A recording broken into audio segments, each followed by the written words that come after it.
Hey gang, what's up? Just Aaron right here, Canadian Looney. Happy Thanksgiving. I hope you guys are all loaded up with turkey from the weekend. We've got a pretty good show lined up here. We've got Pierre Poilievre taking a stance for Israel. We've got Trudeau and Mary Ng from an Asian summit, and they're up there doing what they do. We've got Jagmeet Singh. He got his pharmacare deal passed through, so he's all stoked about that while he's selling out Canadians to the Liberal government. Who knows why? But then we have this committee video that is off the hook. It is crazy. Like, I made a video on it earlier, but we're just going to show the live stuff today. Anyway, we'll get things kicked off here. Let's go. Hey, everyone, quiet down. There's a bulletin on TV. And now for this news flash. Can I say something to all the people who thought I was a loser, Chuck? So you want to vote for a pretty boy Canadian named Justin. What could possibly go wrong? I made a mistake, and I'm sincerely sorry. Oh, hello. Do you have a warrant to be here? Everyone has an opinion about Canadian federal politics. I know this place is where I am. No other place is better. No matter where I go, I am proud to be Canadian. I am, you know I am.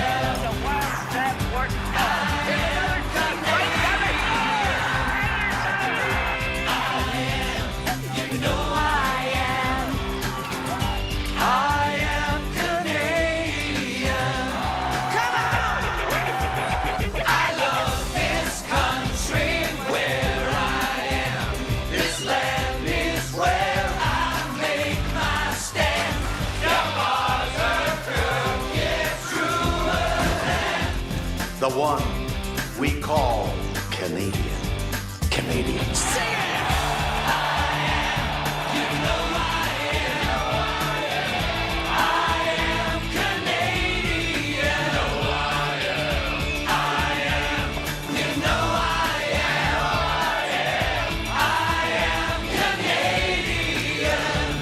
Everyone has an opinion about Canadian federal politics. Oh, yeah.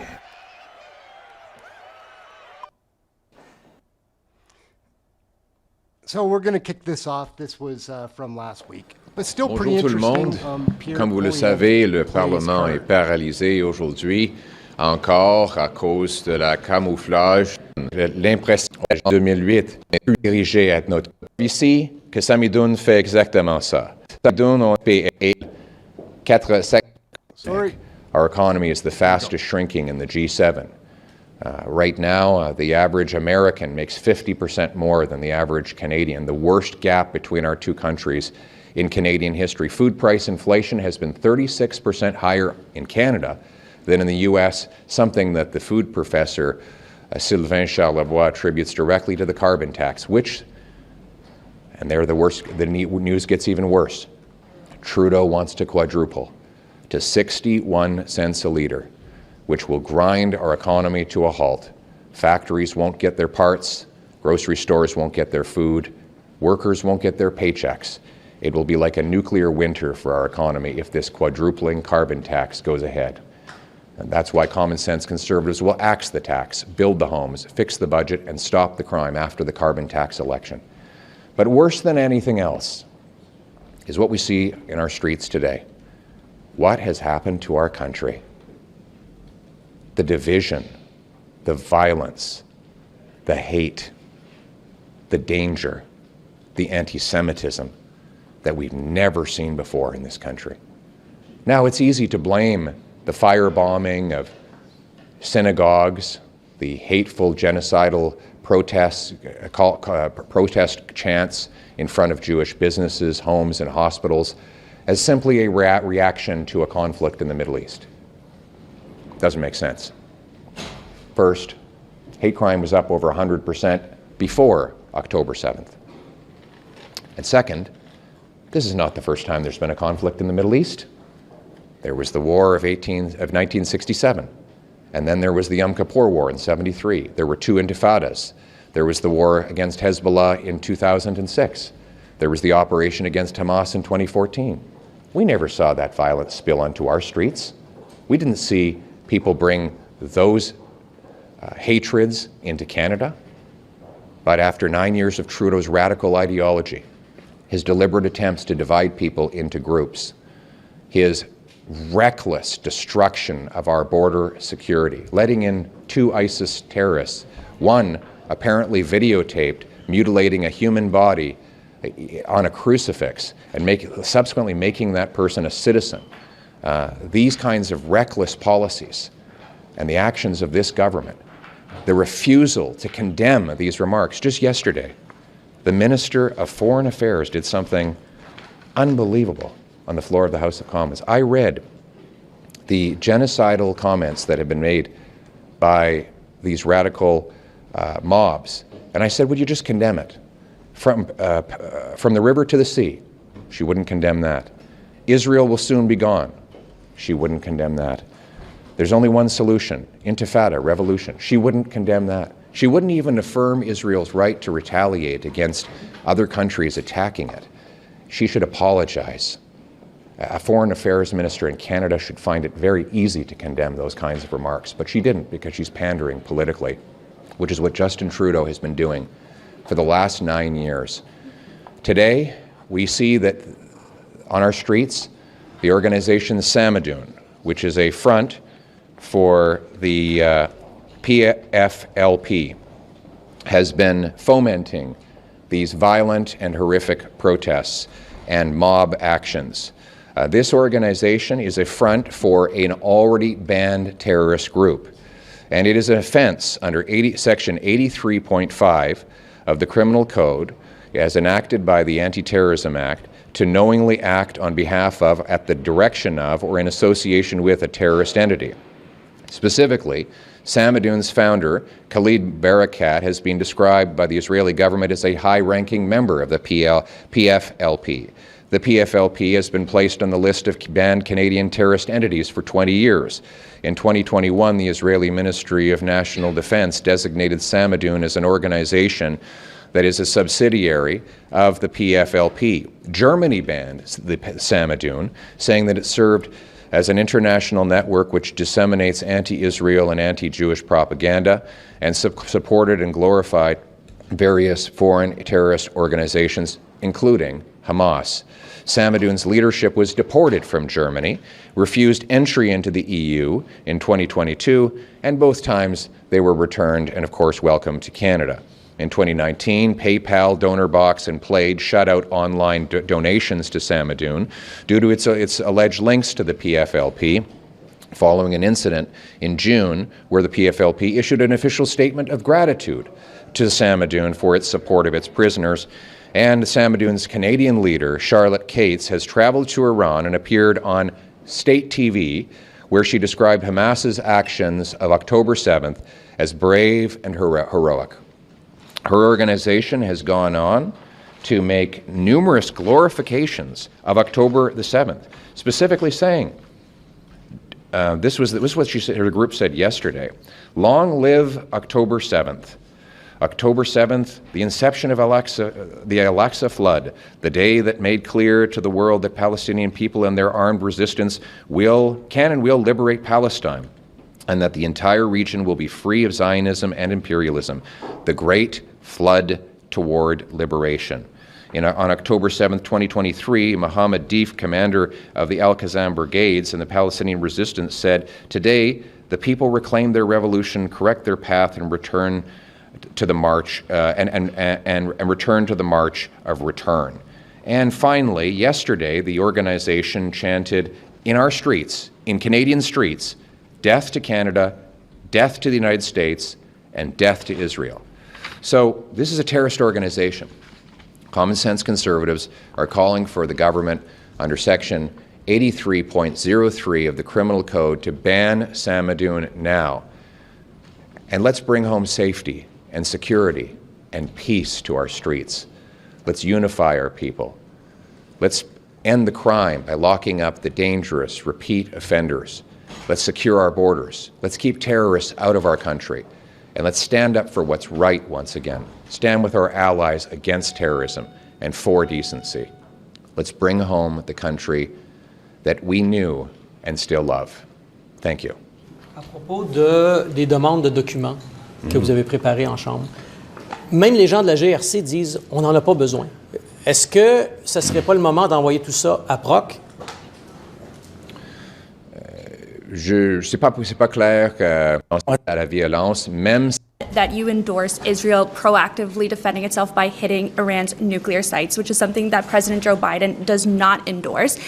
Do you not feel like this could lead to a likelihood of an all-out conventional war between Iran and Israel? And do you not agree with Joe Biden and his assessment? I think the idea of allowing a genocidal, theocratic, unstable dictatorship that is desperate to avoid being overthrown by its own people to develop nuclear weapons is about the most dangerous and irresponsible thing that the world could ever allow. And if Israel were to stop that genocidal, theocratic, unstable government from acquiring nuclear weapons, it would be a gift by the Jewish state to humanity. Earlier today, Chrystia Freeland said that she'd be willing to work with the Conservatives to pass any legislation referencing back during COVID where the two parties work together. Are there any priorities which you actually share with the Liberals where you could see the two parties working together to pass something? What do you think? You seen anything good they're doing lately? By the way, I was very rude. I have an incredible team here. I want to point them out here. We have Don Stewart, who's been fighting against the crime, fighting to defend the Jewish community against anti-Semitism, a great businessman who understands how we can fix the budget. We have Raquel Dancho, who has been fighting for safe streets as our lead on matters of public safety, and a great voice for Manitoba. We have our great heroine and deputy leader, Melissa Landsman, who, in addition to doing a terrific job in all of her roles, she helped this guy put his kippah on properly so it didn't fall off yesterday. So thank you for that. And she is leading the charge on literally every single file. And then we have, of course, Marty Morantz, a member of Parliament and Associate Finance Shadow Minister, who was the very first. I know all of you have been giving me credit for pointing out inflation would follow money printing. It was actually Marty Morantz. So please give Marty a round of applause, everybody.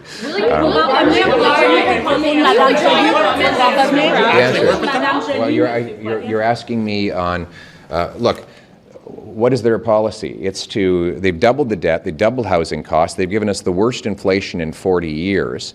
They would have to do exactly the opposite of everything they've done to fix all the problems that they've caused. What I'm saying is, let's axe the carbon tax to bring down gas, heat, and groceries rather than quadrupling the tax to 61 cents a litre. I would work with her on axing the carbon tax. I would allow her to take my private member's bill that will build the homes by removing bureaucracy to get building. I would allow the government to take my entire plan to cap government spending with a dollar for dollar law to bring down the deficit, inflation, and interest rates, and I would allow them to take my plan to stop the crime with jail, not bail, stronger borders, and not banning hunting rifles, and treatment rather than unsafe supply so we can bring our loved ones home drug-free. So take those.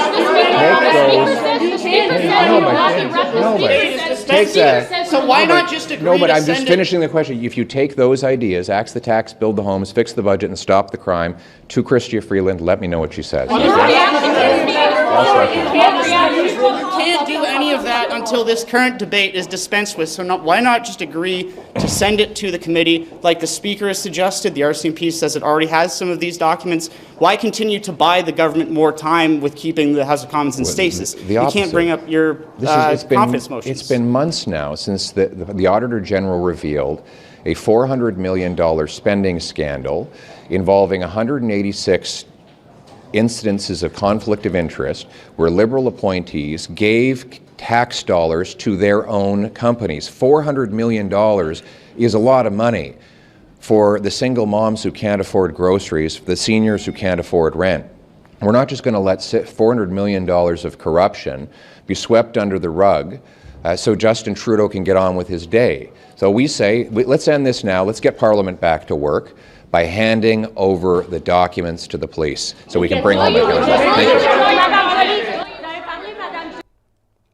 you. Good morning, ladies and All right, guys, I've got that lined up. This is Trudeau and Ng at an Asian summit. I'm not really in the mood myself to watch that.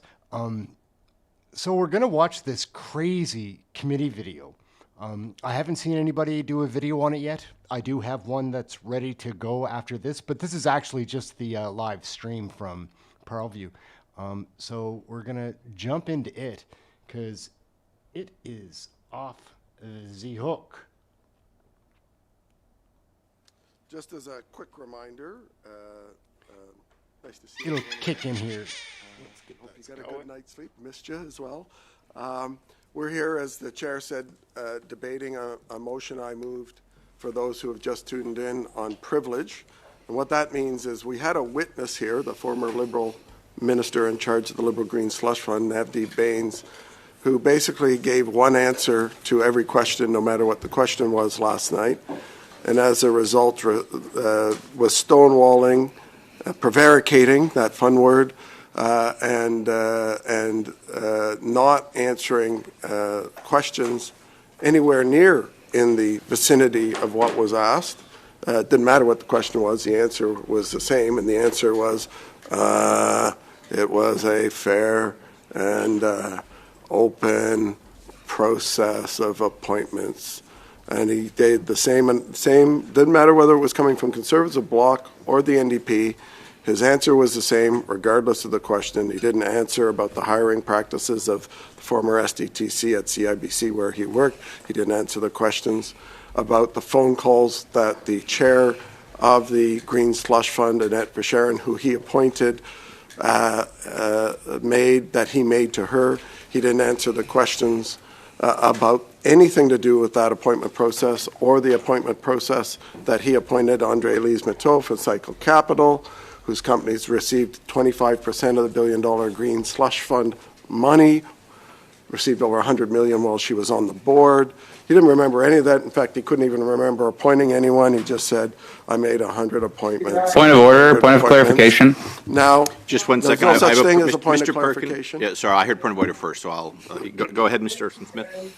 Yeah, just perhaps a point of clarification. I'm a bit confused. On the one hand, Mr. Perkins has said he didn't answer questions. Order. On the other hand, come on. I'm confused. I'm confused. He says he didn't answer the questions, and then he says he didn't recall and answer the questions. Okay. Which is it? He said he didn't recall, or he Mr. didn't answer. Smith, Which is it? Mr. Smith, Which is it? Mr. You're next on the list. You'll be able to. Well, maybe he could get his story straight. Get back to reviewing your dictionary. We're wasting our time. Well, get his story straight. Hey, Rick, get your story straight. Point of order, Mr. Chair. All right, just one second, Mr. Perkins. Mr. Perkins, I have Mr. Perkins. You'll have the floor in a second. Mr. Perkins. Every single issue he's ever spoken on. Mr. Perkins. First of all, I'm going to ask everyone to respect the interpreters. And speaking over one another is not only makes it very difficult for them to do their job, it actually potentially can be damaging. So I'm going to urge you all to respect the team that's supporting us in our important work. Mr. Durnay, you have a point of order, I believe. And everybody was Thank you. talking over, Yeah, so it's yes. All right. Mr. Perkins. I'm not shocked that Liberals, particularly Mr. Erskine Smith, who's a newbie on this committee, haven't done their homework, haven't read the documents, haven't looked at the spreadsheet from the Green Slush Fund of all the grants they made over the 20 years. I'm not surprised that he hasn't made the effort to do that. He's too busy interviewing the current finance minister, conflict carbon tax Carney, to do his homework on this committee. He's too busy promoting his podcast with the soon-to-be former Prime Minister and trying to rescue his career than doing his parliamentary work on this committee, which is to actually read documents other than the PMO speaking points that he's given that deal with the issue of the corruption of the $400 million of stolen money by Liberal appointees. I thought Mr. Erskine Smith had more integrity than that, than to not be worried about $400 Point of order. million Like, what is this stolen absolute from bullshit? taxpayers. This is absolute all right. bullshit. Whoa, whoa, Come whoa. on. Okay, come on, all right. Come on. My integrity? Let's, you can fuck right off. Okay, all right, all right. Mr. Perkins, I'm going to ask you to get back on topic. Again. I'm going to ask Mr. Erskine Smith. I understand your irritation. First of all, your language. I'm going to ask you to retract your language. I'll retract when he retracts. He impugned my integrity, deeply unparliamentary. All right, and we can both retract, Chair. Mr. Erskine Smith, well, I'm talking about your curse words, not what you actually said. Now, we all have ample time to speak today. We all can see that when we interrupt a member, everyone gets wound up. Let's just let everyone have their share of their time, and you're welcome to respond to it in your time. And I believe if we show each other the courtesy, while we might not always like what's being said by other members, I think the thing we ought to do is just listen and get through this in a civilized manner. Mr. Erskine Smith, I'm not going to press it with you, but I will ask you to use parliamentary language and not curse in a committee setting. Mr. Perkins, you have the floor again, and please stay on topic. I will stay on topic. Witness testimony, such as Annette Besharon, that said, which obviously MP Erskine Smith hasn't read, said that she never applied, she said it 3 times, for a single job in her life, including this job. Yes, conveniently afterwards, she filled out the application after the minister called her twice to ask her to do the job. After Minister Baines refused to answer the question, even those phone calls or the content, perhaps MP Erskine Smith could do some of that reading. Perhaps he could also do some reading about Andre-Lise Mateau, who former Liberal Minister Baines, overseeing the Green Slush Fund, appointed in 2016 to the board, whose companies got more than $100 million of Green Slush Fund money while she was on the board. Perhaps Mr. Erskine Smith could read the testimony of previous witnesses, including the chair of the fund, who admitted that when Andre-Lise Mateau was moved by the Liberals to the Infrastructure Bank board for a new appointment, the first thing she did was approve $170 million for the slush fund chair's company, NR Store. But that would require a little bit of research. It would require research to find out that in 2023, the Natural Resources Department gave Ms. Fisheran's company $50 million. That's after the staff were employed at SDTC to find her company more money, since her company was rejected finally for SDTC money because of conflicts. These are the testimonies that the Mr. minister Perkins, refused Mr. to Perkins, answer. Mr. Perkins, I have a point of order for Mr. Journey. So I just want you to be fair when you're applying the rules, Mr. Perkins, and I didn't raise a point of order on this, but he evaded on the motion on the floor, the current motion on the floor. You allowed him to speak, so I'm expecting that you will not interrupt me when I talk about the same issues as Mr. Perkins is talking about. I just want the chair to apply the same rules for everyone. I'm taking notice and I'm recording what we've got blues, because I'll repeat them. If I find that you're not being fair, I will raise a That's fine, but again, I'll just relevance, which I urge Mr. Perkins to get back to. No repetition and no reading. Mr. Perkins, you have the floor. Relevance, of course, is that these questions were asked of former Minister Baines, the architect of the Liberal Green Slush Fund, who refused to answer. He gave the same answer to every question. Every question, regardless what the question was, the answer was not relevant, and that's what prompts privilege. When we asked him about the issue of the appointment process of Ms. Fisheran, all he could say is, I made appointments I don't remember. These things are why we're here on an talking about the privilege motion I moved, because while it's true, witnesses can give answers to questions that members may disagree with, but they have to actually be relevant to the question. And he didn't give one single answer to any opposition member relevant to the question. And Mr. Erskine-Smith knows that because he was here in the committee and he heard it. Now, maybe he had a challenge understanding that when a member says, did you talk to Annette Verschuren in a phone call about the appointment, that he says it's a application process and a fair and open process. I guess he doesn't understand how to make the connection between yes or no, I spoke to her or I didn't, versus saying some automatron, hologram type answer where he was pre-programmed to say one line all the time. And I understand that the Liberals are upset that every time we have a meeting, and we, except for former Minister Baines, that they're upset that we uncover and reveal more Liberal corruption. And all other witnesses have been here answering the questions and revealing shocking revelations about these Liberal appointees that were appointed by the Prime Minister, handpicked by the Prime Minister, and put in by Navdeep Baines. Somebody told him to do it because it's very clear he didn't know what to do, so he was just told something, because all he does is seem to repeat things that other people tell him to say. And we're trying to get to the bottom of that, and it's incredible that the privilege breach that we saw yesterday with former architect of the Liberal Green Slush Fund, Navdeep Baines, is not seen by Liberal members,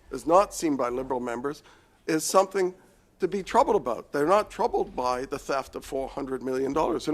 They're not troubled by the fact that that only represents half of what the Auditor General had available to look at. The Liberal members, including MP Erskine-Smith, have never even once acknowledged the fact that out of the $856 million in the audit period that the Auditor General looked at, that only half of the conflict of interest were revealed, because she only looked at half the transactions. And shockingly, 82% were there. And Mr. Erskine-Smith would have us believe that an ADM sitting in every meeting never reported anything to Minister Baines about 82% of the time these Liberal appointees voting money for themselves. Never once a bureaucrat, a senior bureaucrat, would have never reported that up to Minister Baines or Minister Champagne, who was also silent for 40 months on this and never said anything till it was public.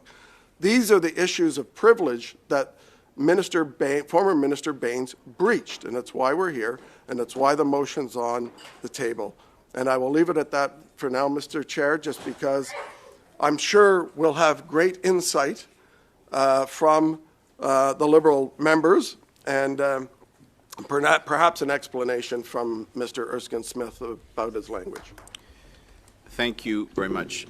Next is Mr. Erskine-Smith. You have the floor, please.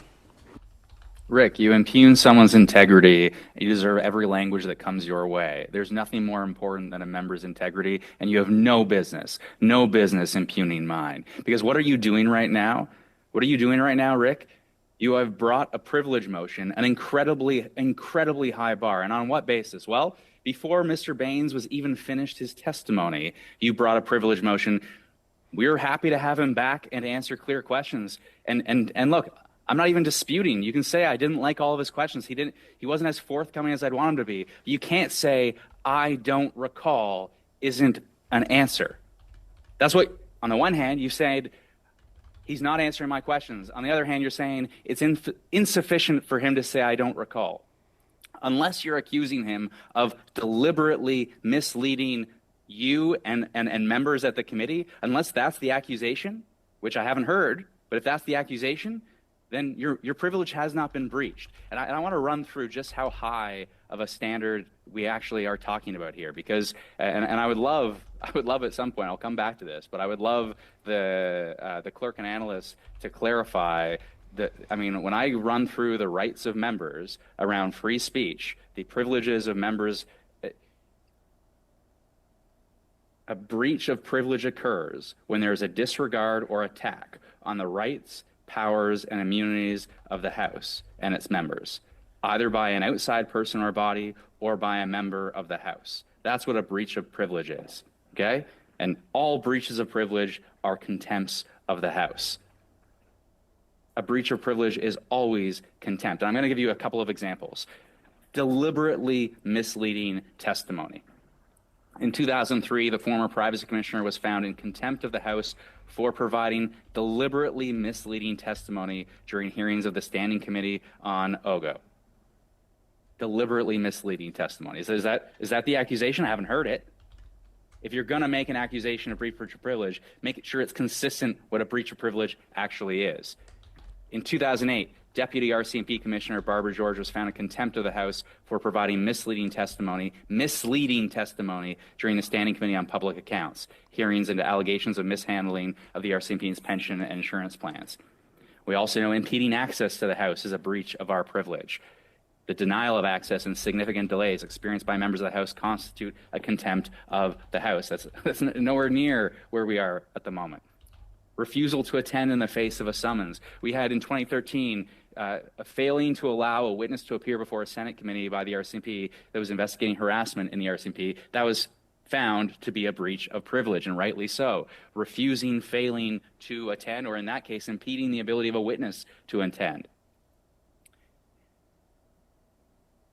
I could run down a longer list. You know, the United Kingdom on parliamentary privilege has a list of contempts here, where assaulting, threatening, obstructing, or intimidating a member or officer of the House in the discharge of their duties, deliberately attempting to mislead the House or committee, as I've mentioned, deliberately publishing a false or misleading report of the proceedings of the House, removing without authority papers belonging to the House, falsifying or altering any papers belonging to the House, deliberately altering, suppressing, concealing. I have a point of order, Mr. Erskine-Smith. Excuse me just for a second. Yeah. Yes, Mr. Genuis. Mr. Chair, this member who's speaking right now just had a full-on meltdown where he used a grossly, obviously unparliamentary language.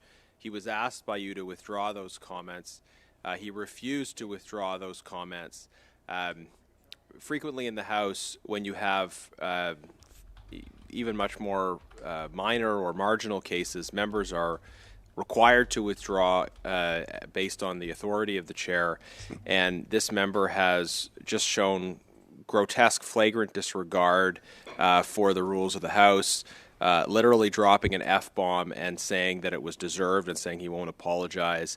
And I believe it is within your authority to tell him that he cannot continue to speak on the basis of his refusal to withdraw on parliamentary language. And obviously that's within your discretion. But this is not an ambiguous case. This is a Liberals desperate, having meltdowns on the microphone, using gross, foul language in unparliamentary ways. And or how about interrupting someone who impugns my integrity, Garnett? Mr. Erskine-Smith. I'm not going to get out of here. I know the rules, and you should follow them. So Mr. Erskine-Smith, I haven't mentioned anything about bathtubs, buddy. Mr. Erskine-Smith, look, Mr. Perkins was under barrage yesterday in a manner that he thought was unfair. I would ask you to hold on, Mr. Chair, on that same point of order. Sure. You know, again, it's a request. I'm trying to keep things moving along here. Well, I've heard him retract the comments. Okay, well, so I would ask you to go back to the Blues and check, because I've heard Nate Erskine-Smith retract his. Let me just ask Mr. Erskine-Smith. Mr. Erskine-Smith, did you in fact withdraw? Sorry, withdraw my remarks in relation to Mr. Perkins, or not talking about bathtubs, buddy? The cursing. Mr. Durham seems is under the impression. I would be pleased to retract my comments. I assume you will also ask Mr. Perkins to retract his comments where he impugned my integrity. So I'll take that as a no. I mean, Mr. Erskine-Smith, I'm not going to be over the schoolyard nanny. You have the floor, but you're conducting yourself in a manner that is not appropriate. You gave us less than an hour's notice, Chair, if you want to talk about appropriate behavior. Mr. Erskine-Smith, you repeatedly complain about this committee schedule. As I said to you in response to an email, you need to work with your team and your whip if it's not conducive to your schedule. You have the floor again. Again, the threshold for a breach of privilege is incredibly high. We have to take this incredibly seriously where it occurs. And again, running down the list, falsifying, deliberately misleading, falsifying documents without reasonable excuse, refusing to provide information or produce papers formally required by the House, without reasonable excuse disobeying a lawful order of the House, interfering with or obstructing a person who is carrying out a lawful order of the House, bribing or attempting to bribe a member to influence the member's conduct in respect of proceedings of the House, intimidating, preventing or hindering a witness from giving evidence, assaulting, threatening, or disadvantaging a member or a former member on account of the member's conduct in Parliament, divulging or publishing the content of any report or evidence of a select committee before it has been reported to the House. I would love to understand how when Mr. Baines comes and says, I don't recall how that amounts to a breach of privilege. Might be insufficient. I say let's have him back, answer an additional 2 hours of questions. No one's hiding from accountability. Let's have him back. But what is happening now is not only a waste of our time, and you might say, well, you guys are wasting time at the committee. Well, you know why we're spending time at this committee? So to make sure that this doesn't become a waste of House time. And we all know what's happening in the House right now, that we have privilege motions where the Conservatives have weaponized process to ensure that the House cannot function. And if this privilege motion were to pass, which would be absurd because it's not anywhere close to a breach of privilege, and the Speaker will swat it away. But if it were to pass, if we as a committee were to say, send it to the Speaker, well, we are going to waste countless hours. We're going to waste days. We know this because we see it right now. We're going to waste days of House time on something that is frivolous, absolutely frivolous. If we want to get answers from Mr. Baines, let's have him back for 2 hours. Let's have him back for 2 hours within 14 days. Please, let's stop wasting our time and making a mockery of the process of this House. Thank you, Mr. Erskine-Smith. Next is Ms. Khalid. You have the floor, please. I picked up yesterday's speaking note. Pardon me, I jumped one. Excuse me. Mr. DeDuane first. Pardon me. Thank you. Thank you, Mr. Chair. I just a few things before I get going. I will say that I'm a bit surprised, and it's the first time that this has happened to me in 9 years, and I've had the pleasure of serving with an opposition chair by the name of Tom Lukiski, who was an honorable man and a good chair at government operations, never once called a meeting with 50 minutes notice, and I want to be respectful of everybody's time, but I do think that is not being respectful of everybody's time. And on that particular matter, if we want to continue discussing this, I'm happy to sign a 1064 with the opposition. I'm sure they will want to come back next week, but I'm happy to sign a 1064 with you guys, and we can get to work next week if this discussion is not over. And I will happily draft it, and we can all sign this because I know this is very important to you guys. Secondly, I will talk about the bullying tactics from two members of this particular committee, Mr. Perkins and Mr. Genuis, who have instructed their fan club to call my office.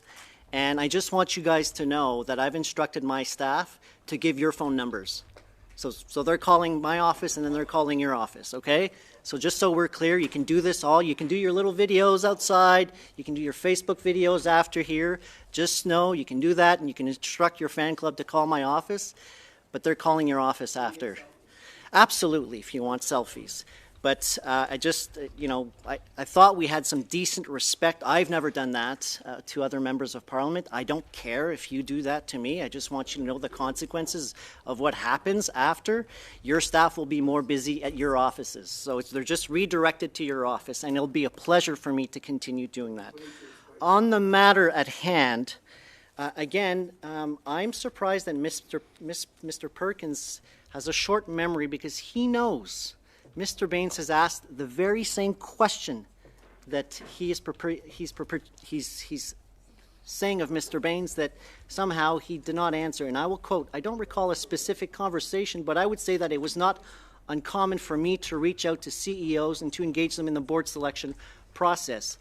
I don't know what you call that, but that's an answer. That's an answer.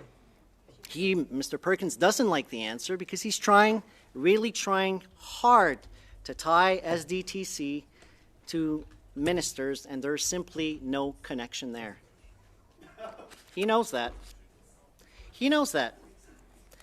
And I'm quite surprised that Mr. Perkins, who has once worked at CIBC, would tarnish the reputation of somebody who's worked at CIBC and the institution of CIBC, because that's exactly what you're doing. That's exactly what you're doing. You're tarnishing the reputation of private citizens, and it's unfortunate. He is a private citizen now. Well, the wheel goes around, my friend, and one day it'll be you in front of that committee.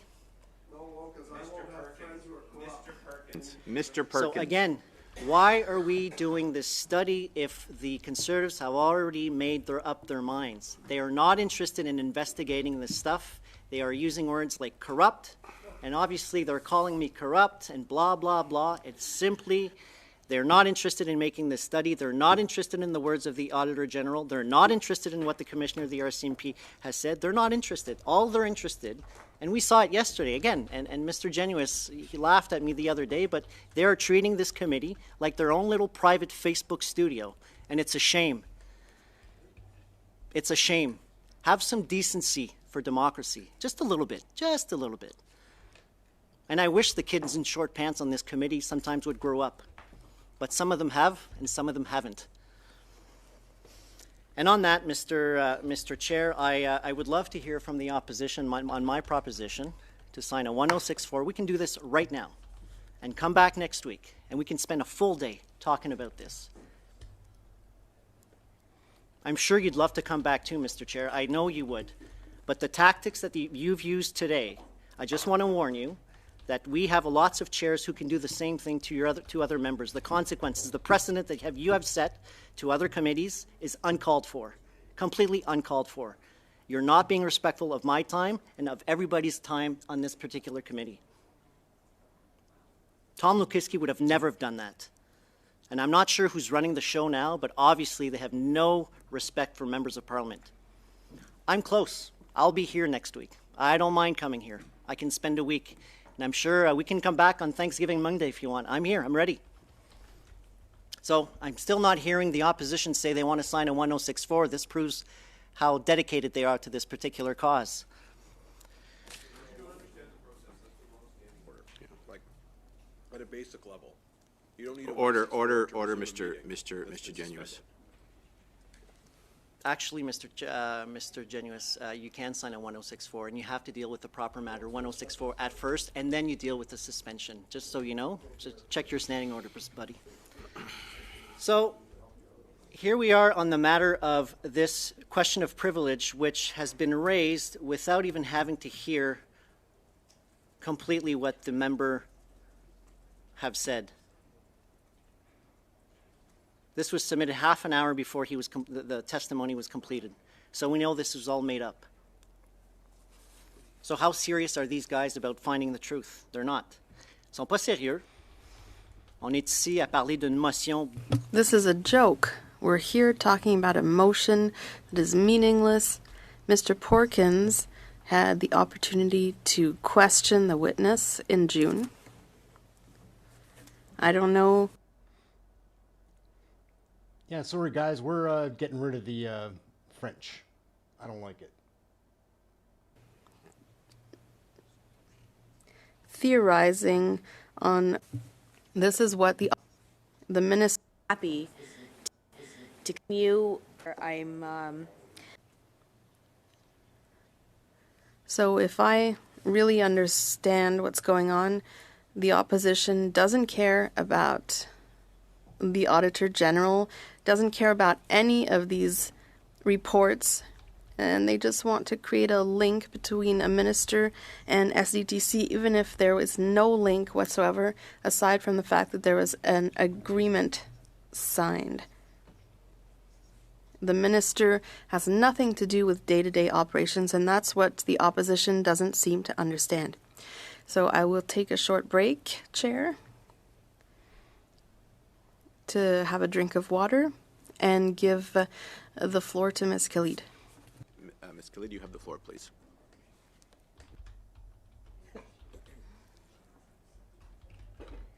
Thank you very much, Chair. I'm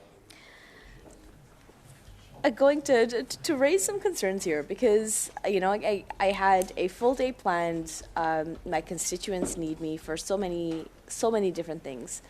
And for this meeting to be called in within, for me, it was a half-hour notice. And as you can see, my hair is still wet, trying to get through the day and having to change a lot of what my schedule had been today. I'm not sure why you would do that, Chair. So perhaps I can seek some clarification from you and the clerk before I continue with my remarks.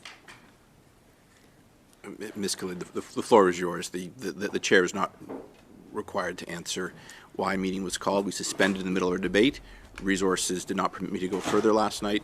I picked it up at the earliest possibility.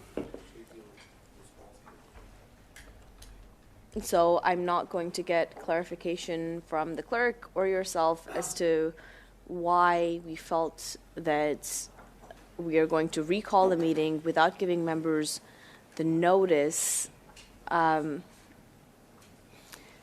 mean, for myself personally, I had a half-hour notice that this meeting was going to continue. But you know what? I'm more than happy to continue with where I left off last night, where we had 5.5 hours long conversation about how this motion is actually not a privileged motion.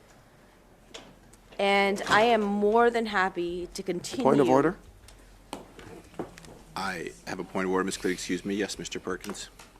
The chair has already ruled it's a point of privilege, or we wouldn't be debating it. So I would ask the member not to question the chair's ruling on that. Thank you. Ms. Khalid, you have the floor again. Got you. Look, I understand and appreciate the importance of the work that this committee does. I understand and appreciate why we do this work, because ultimately we need to find accountability for the hard-working taxpayer dollars that Canadians spend to keep our democratic institutions going and alive. So I am not sure why we are wasting those said dollars that Canadians have worked very hard to build on a privilege motion that is, in its intent and purpose, to delay democratic proceedings in the House of Commons in our Parliament. Our job as members of Parliament is not partisan. I support my constituents regardless of which party they support. And that is my job. And I do it because I love to do it. I have conversations with conservatives in my riding all the time. I have conversations with New Democrats in my riding all the time. And I try to understand and appreciate where they're coming from. And that is the ultimate of who we are as elected representatives in our communities, and how we bring that voice here up in Parliament. And it is a diversity of opinion that we really have high regard for. But what really hurts, not us individually, and yes, us individually, but us as collectively, are partisan games. And this is exactly what this motion is. It is not about getting to the bottom of what happened with SDTC.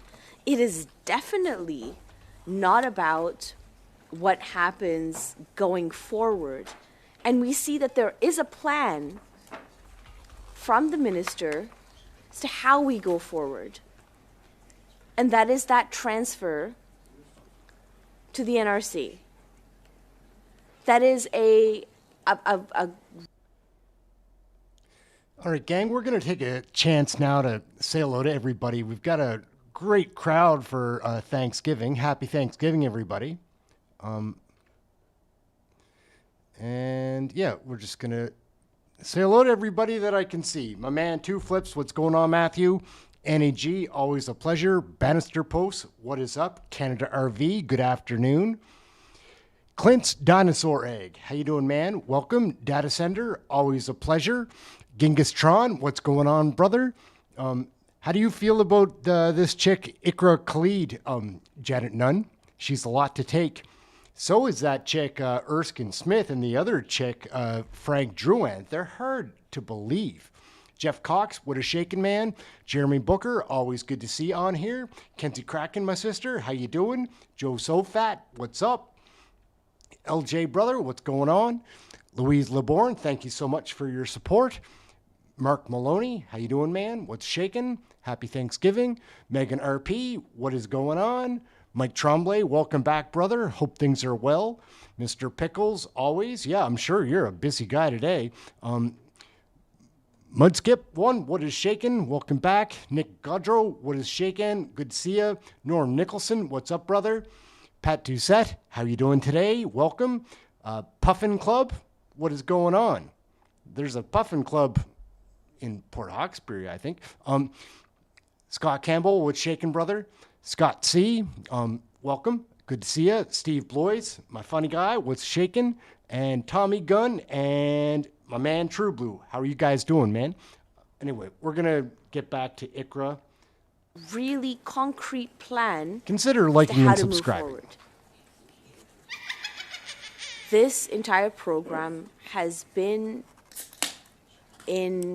implemented over the past decade. And what I have seen over these past number of meetings from my Conservative colleagues, from my Bloc colleagues, and from my NDP colleagues as well, are very partisan questions where any witness who comes before here is not given the opportunity to actually respond to the questions that are being posed. They're being cut off. They are props, I find, in how the opposition wants to be somebody. And that's not fair to Canadians whatsoever. I am more than happy to have this witness in question come back before committee for however many hours the committee wants. But when we're questioning, whether a witness has been able to answer questions to the satisfaction of the questioner, and in this case it's the opposition, I find that to be quite damning. Because, one, Charter of Rights is implicated with respect to how people are able to express themselves. Our parliamentary rights and privileges are implicated with respect to how do we determine what is satisfactory to one party versus another party versus another party. So when we're talking about satisfactorily answering questions that have been posed, regardless of who they've been posed by, what is the ultimate goal here? What is the objective? Why do we have to now question who's right and who's wrong amongst us as members of Parliament, not even the witnesses who are here to provide expert testimony on the issues that we discuss on a regular basis? And yesterday I raised this point that the motion itself presumptively called the witness a liar beforehand. So how do I know that members opposite are not trying to use this motion to create their partisan games, to work with Russian rebel media, Point of order. to... Just 1 sec, Ms. Khalid. Yes. I will Mr. cite Standing Order 11.2. For 2 hours, MP Khalid said all of this last night, about 4 times. Yeah. So she's repeating last night. So if she has something new to offer, I would encourage her to do so, or move on to the next speaker. Yes, Ms. Khalid. As the member can see, I have no notes in front of me. I am not repeating myself. I am not going verbatim. And Chair, yesterday you did say that members should not be reading from notes. I'm not reading from anything. I'm actually talking about what is valuable to our democracy here. And this ain't it. This absolutely is not it. And for Mr. Perkins to call a point of order on something that he knows is bogus is very, very unfortunate. Ms. Khalid, as I mentioned, repetition on a I'm making member. my point, Chair. Pardon me. Well, it is getting very close to what was said yesterday. You have the floor, but again, I will just repeat that it's not just reading; it's relevance and repetition. The floor is yours again, please. Yes, Mr. Deering. On that same one, I keep hearing the opposition saying corrupt, liberal, green slush fund. That's repetition. So I'm just expecting. Okay, Mr. Okay, I'm expecting the same level of being hold fairness. on. All right. So,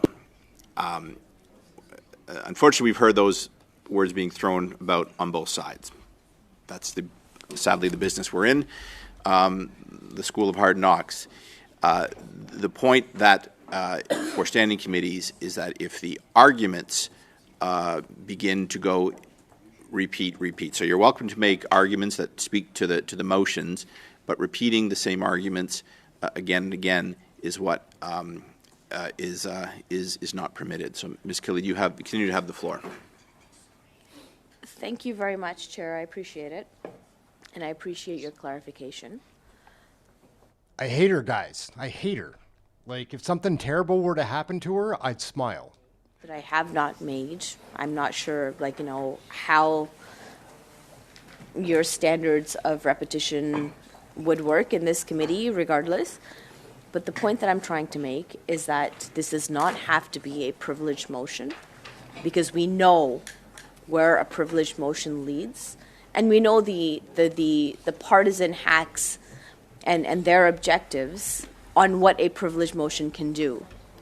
What I'm trying to say to this committee is that we can achieve the objective of having that witness back before this committee without this being a privileged motion to have conservative hacks jam up the work that is being done in the House of Commons. We can achieve our objectives without being super partisan. We can achieve the objectives of this committee without being super partisan. I use that as a better way of framing it, Chair. I am more than willing to work with all members on this committee to ensure that the work and the objectives of this committee is fulfilled. And what is that work and objective? It is to make sure that taxpayer dollars are held to account. It is to make sure that on this specific issue, as has been acknowledged by all of my Liberal members here, as has been acknowledged by everybody at this table, wrongdoing happened. There was no ministerial influence on that wrongdoing, but the government does have an obligation to act on this, and they have acted on this. And if members on this committee want to have a witness reappear to answer the questions that they need answered, we can do that without setting terrible precedent within the House of Commons by use of a privilege motion. Because that privilege motion, as I think we can all agree around this table, is not meant to get to the bottom of what needs to happen. It is to jam the work, the legitimate work that Canadians expect us to do in our parliament. And that is really unfortunate.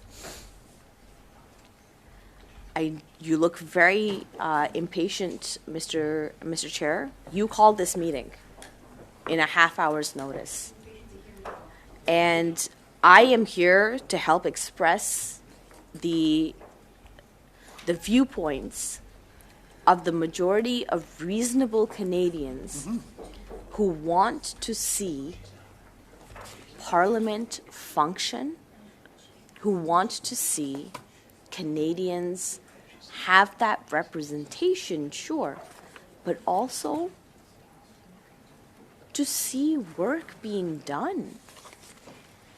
And the fact that this motion has been moved in this committee for the exact purpose of stalling work in the House of Commons is unfortunate. There are so many significant bills that are going through the floor right now. And what are we doing? We're doing privilege after privilege after privilege, because God forbid that the privilege of those folks is violated. God forbid that their privilege is ever in question. Privilege, Chair. Not a right, a privilege. I have a right to have a voice in this place. I have been elected by my constituents to have a voice in this place to speak for them. And they don't care about Mr. Perkins' privilege to be satisfied by a witness's question or answer. There are ways in which he can get the answers that he rightly deserves. Is this the right way? No, it is not. The right way is for us to be able to collaborate, to be able to identify what the issue is, and to find ways to get to the solution of that issue. And we have proven in the past that that has been possible. We have been able to work together, to come together, and do the right thing for Canadians and by Canadians. Why are we here today? Why are we here on this last-minute called meeting to discuss what? To discuss an issue that could have been dealt with by your own discretion, Chair. By your own discretion. And the fact that we haven't gotten there tells me that there are nefarious purposes as to why this privilege motion was moved in the first place within this committee. And I cannot, in my morals and in the responsibility that I carry for my constituents, support this nefarious purpose whatsoever. I would recommend and highly suggest to my opposition colleagues that this motion needs to be withdrawn and be replaced with another motion to say this witness needs to come back. This witness absolutely needs to answer the questions that all of our colleagues across this table have for this witness. But then we also need to understand and appreciate how the report is going to look like also. And not be redundant in the questions that we're asking time and time again of the same witness, badgering, calling witnesses liars, etc., etc., etc. It's not appropriate. And quite frankly, it is beneath us.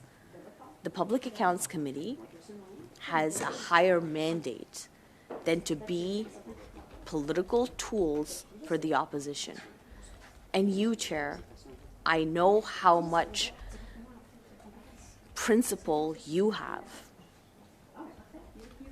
in how we conduct ourselves in the House of Commons and how we conduct ourselves in our constituencies, and the purpose of how the work here happens to serve the purpose of those exact same constituents that we serve.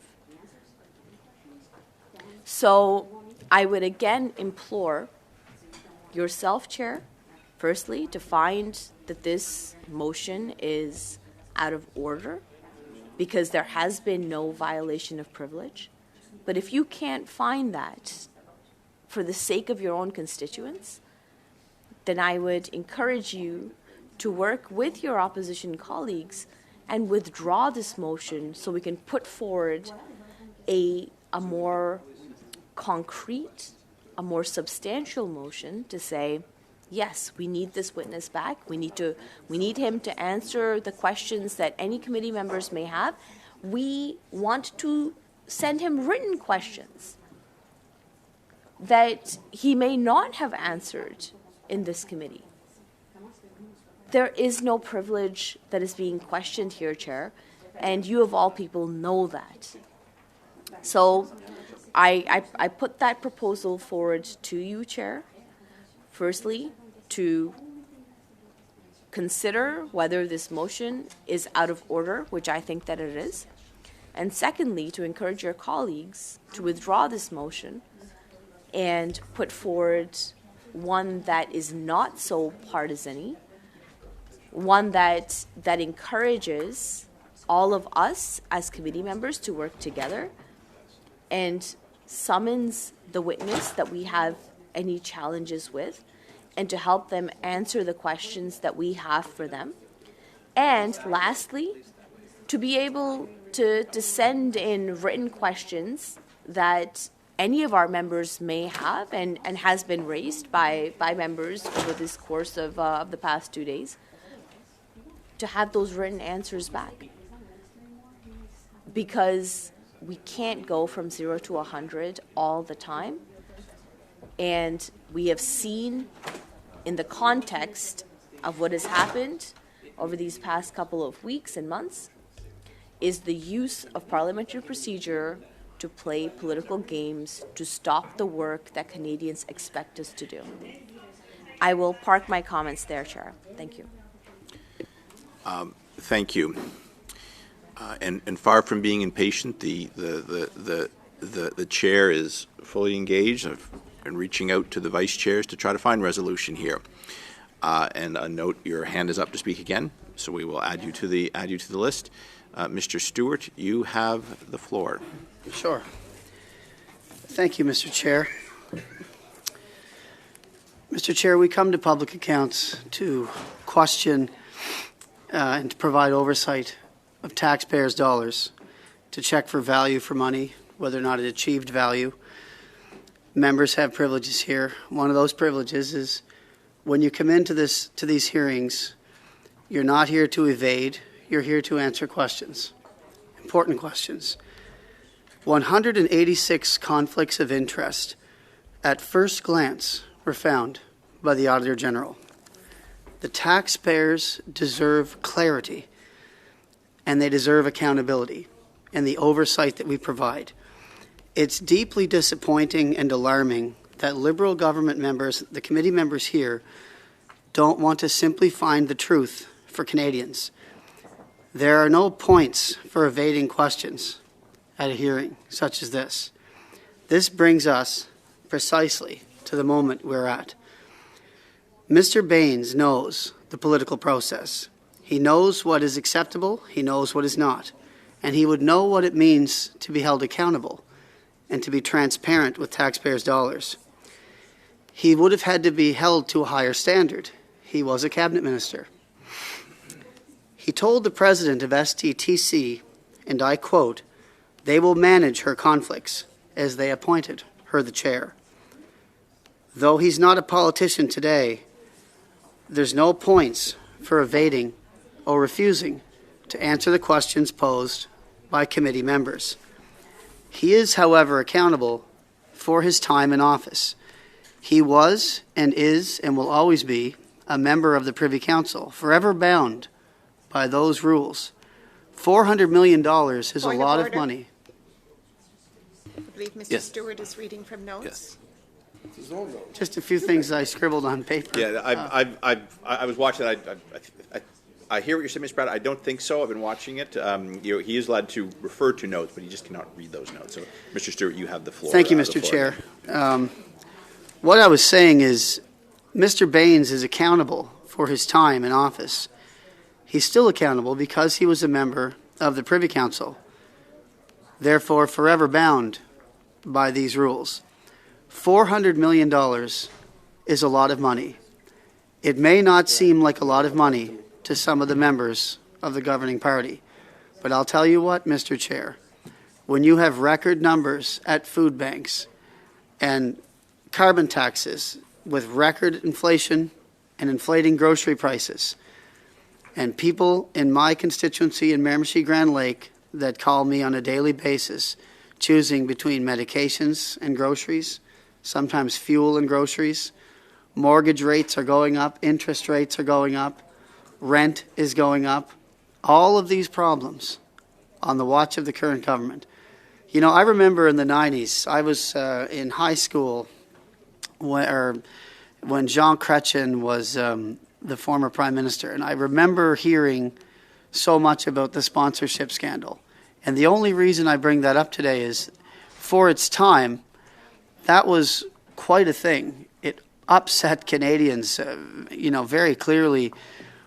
But the interesting thing today is this scandal in particular is 8 times larger than the sponsorship scandal. 8 times larger. This is a massive scandal. It's a massive misuse of public funds, $400 million of which there was no value achieved. So the reason why we want this sent back to the House with the production of documents, and the reason why we want this privilege to pass is because our questions were not answered. The questions of other members of other parties were not answered. And when the questions are not answered by the individuals that have those answers, that is our privilege to get those answers for the public in this country. So I would say that it's deeply disappointing that the Liberal members are not supporting this privilege motion. Thank you. Thank you, Mr. Stewart. Up next is Mr. Genuis. You have Mr. Genuis. Mr. Genuis,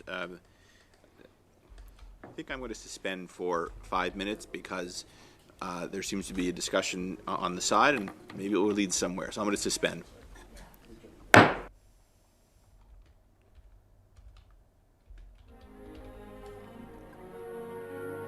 All right, so there's a bit more here to show.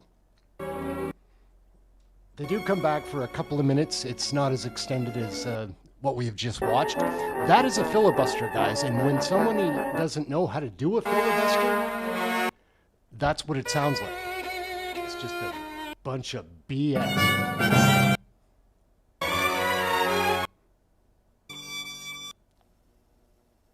Following. So, generally I don't show the Bloc Québécois, but we're going to show this piece because the Bloc Québécois is looking for answers because this guy, the other day, this witness was so bad. Baines is mentally challenged, I think. Like,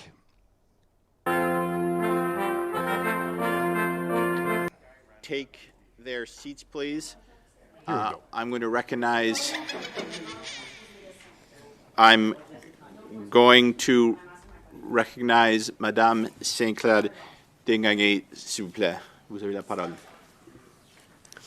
Bonjour à tous. Hello, everyone. I think while we were suspended, we were able to reach a compromise that is more than reasonable, in my opinion. I'm asking for unanimous consent to present a motion and discuss a motion that would say the following: that the committee invite Navdeep Bains to appear for 3 hours and talk about the SDTC report within 21 days of the adoption of this motion. Inaudible. 2.5 hours? 3 weeks, 3 hours. They agree with 3 weeks, 3 hours. UC to swap Madame Sinclair Desgagnés' motion for what Mr. Perkins Excusez-moi, Monsieur le Président. C'est le Excuse me. Unanimous consent to adopt my motion immediately. Je cherche le consentement unanime pour la. I am seeking unanimous consent. A little bump. What was sent to the members, c'était 2 heures, pas 3. Alors, was 2 hours. C'est quoi que vous voulez? What are you asking for? Just for your information, during our negotiations, we talked about 21 days and 2 hours, and now we've just found out it's 3 hours. It's scandalous. No, it's not scandalous, but I'd like us to respect what we negotiated. Don't. I think we should settle on 2 hours. This will ensure the member Très comes bien. back. On reste à 2 We've already heures, had c'est an hour. envoyé. And OK, donc 21 jours, 2. So 21 days, 2 hours. Do I have unanimous consent? Point of order. The translator. My understanding was it was summons. Convoqué à comparaître, c'est un summon. De traduction, mais Et ça a été envoyé. Summons. And this was sent by email. The interpreter does not have the. So I'll hear you in a second, Ms. Yip. So we're looking for UC to approve this motion as it has been distributed to the witness will appear within 3 weeks for 2 hours. Yes, Ms. Yip. All on the same page. Can we just read out loud for what the motion is, just to make sure, okay? And en français aussi. I will do that. Okay. Dans les deux langues officielles. In both official languages, the interpreter does not have a copy of the motion in the booth. In French, it says that the committee summon Navdeep Bains to appear for 2 hours about the SDTC report within the 21 days following the adoption of the motion. The committee summoned Navdeep Bains to appear to the committee for 2 hours on the matter of SDTC within 21 days of the adoption of this motion. Point final. Oui, Mr. Drouin. Merci. Yes, Mr. Drouin. Yes, just a point of clarification. We're asking for unanimous consent for Ms. Sinclair Desgagnés' motion, which means that the motion that we debated at length will be set aside. I'm still in the list for the motion of privilege. We'll continue the debate, but it will adjourn very soon. So then we'll have to continue debating the motion of privilege. Inaudible microphone. Okay, that's fine. To pass, with your approval, the motion put forward by the block member. Yes. I just looking on the screen, I see I see heads nodding in the affirmative, no opposition. I declare the Bloc Québécois motion passed. Je récupère le... Oui, s'il vous plaît. Donc, So, since we were able to reach a consensus on the motion that I just tabled, I would ask this committee to adjourn, please. I ask for a vote on adjourning the committee. Adjourning the meeting? No? Very good. This meeting, have a nice Thanksgiving recess week. Oh, you want a recorded vote? On an adjournment? All right, the adjournment is passed on division.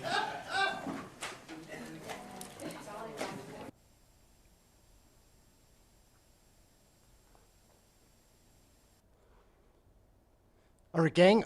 So pretty wacky committee video right there, for certain. I don't know what we're gonna do with this Ikra Khalid. She's hard to tolerate, and Frank Drouin there, he seems all at his sorts, like all wound up, giggling, smiling, like, oh. And if it was a real fight, I'm pretty sure he wouldn't be very excited about that. Yeah, we've got some other videos to watch. We'll,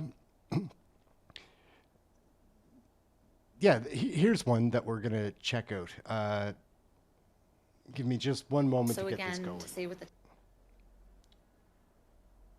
task force that the tools that they provide essentially for family doctors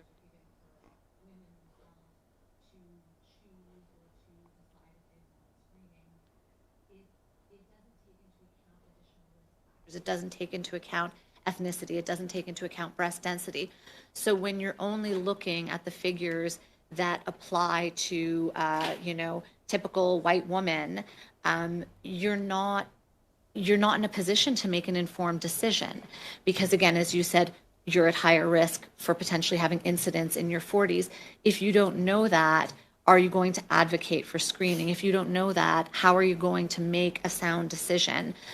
If you don't know your breast density, how are you going to know that you're at risk? So we know that dense breasts put you at higher risk of breast cancer. But if you don't have a mammogram, you can't know what your density is. Thank you, Ms. Holland. Oh, thank you. Anna, you have 5 minutes. Thank you, Madam Chair, and thank you to all the witnesses. I wore pink today because cancer has impacted every single one of us here in some form, whether I wore pink, and I can't believe you're 50. Anyway, I want to make a statement, and then my question is going to go to Cheryl. So it feels like the task force is mistaking women for ostriches. We don't stick our heads in the sand.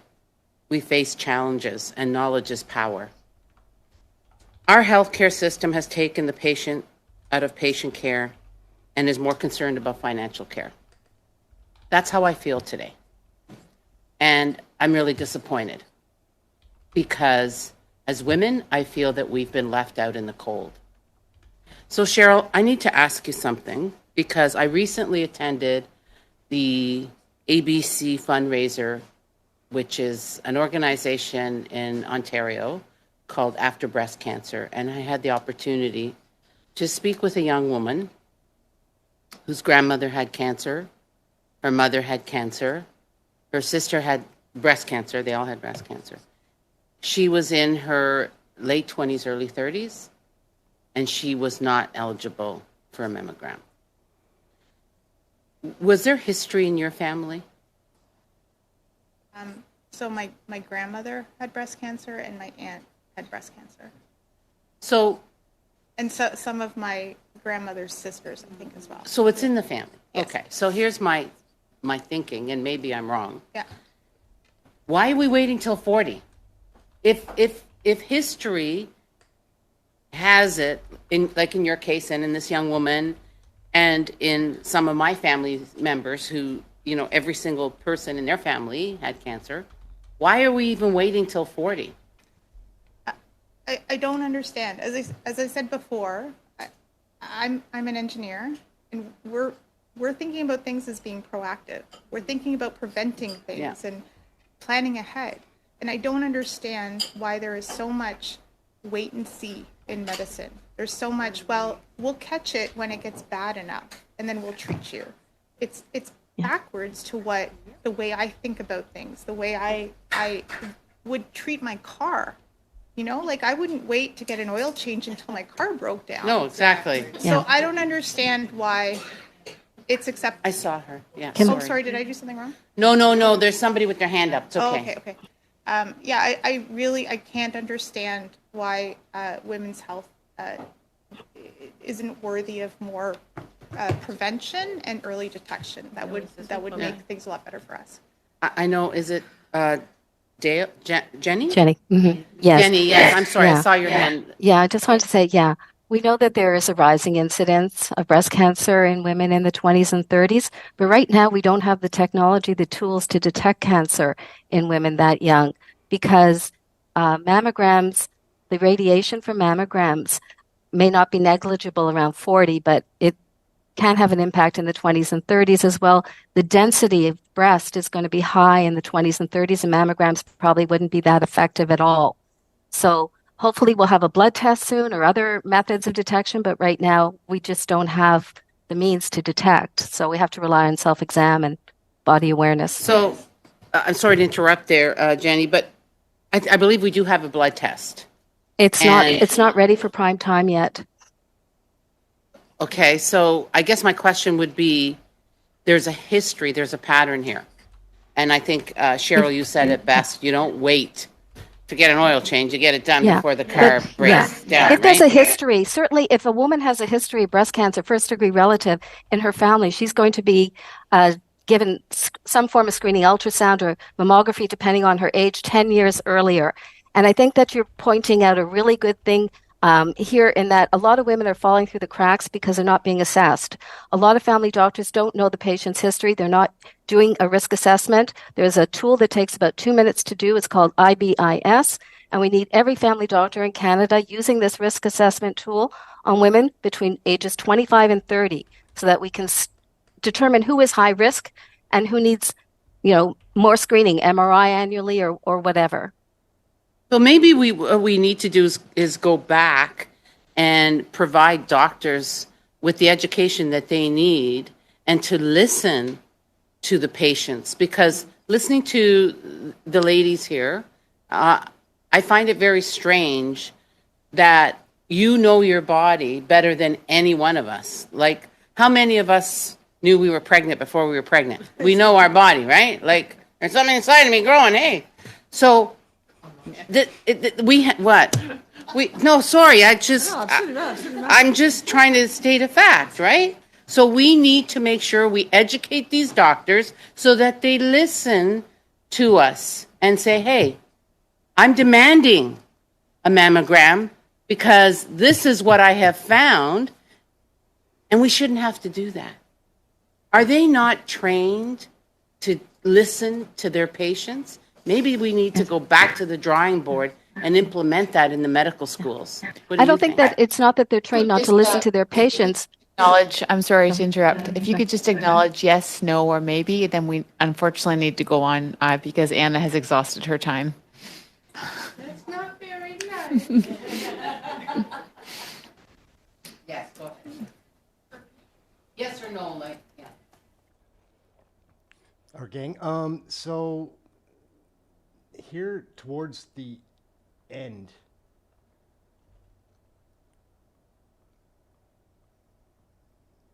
oh, I've got the wrong one.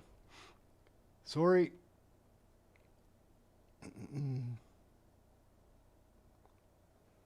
So again, to say with the task force that has lived. Did she and leave with this committee like that? She was clearly upset. This is in what conversations since when I've advocated for care, she's been. We're gonna wrap up. I got lost here, and now I'm confused. So we are just gonna wrap things up. It's been a great afternoon. I was up so late on Saturday, I still have not recovered. Thank you, Mr. Pickles, for talking to me for 4 hours online till 6 a.m. or 7 a.m., whatever it was. Pretty wild. He's in BC. Easy for him to catch up on his sleep, I guess. Anyhow, gang, yeah, we're just heading out. Thank you all for watching. Please consider subscribing. Consider a membership. Hit the like button anyways. We've had a great afternoon hanging out with so many new faces, and it's always a pleasure. We'll be back tomorrow with another live show.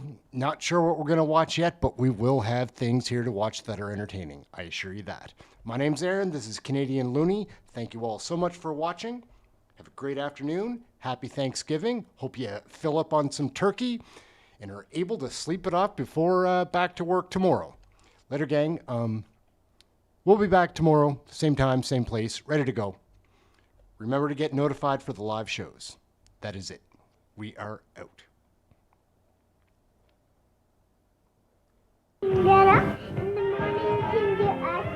You should do exercises. That's important to our good health. And friends, tomorrow we are going to be visiting with a fisherman who will tell us about his very enjoyable hobby. Now, I would like to see you all through our magic mirror. Romper, bumper, stomper, boo, tell me, do. Magic mirror, please tell me today, did all of my friends have fun at play? I see all of my friends in Alberta. It's nice to see you. And I see Dan and Vivian. I see Marlon and Mona. I see Catherine and Harley. I see Anne and Elizabeth and Jane. I see Bert and Nicole, and I see you too. I hope to see you tomorrow, right here in Romper Room. Bing bong, knock knock, hey daddy do. Bing bong, tick tock, bebop boom. Kick off your weekend with exciting CFL action when the Edmonton Eskimos tackle the BC Lions in Vancouver. Tomorrow night at 10:30 on CFTO TV. Ding dong, knock knock, hey daddy do. Tip tap, pitter pat, gray cat too. Rooty toot, kimble, loopy loo. Boppity stoppity, romper room. Romper room and friends.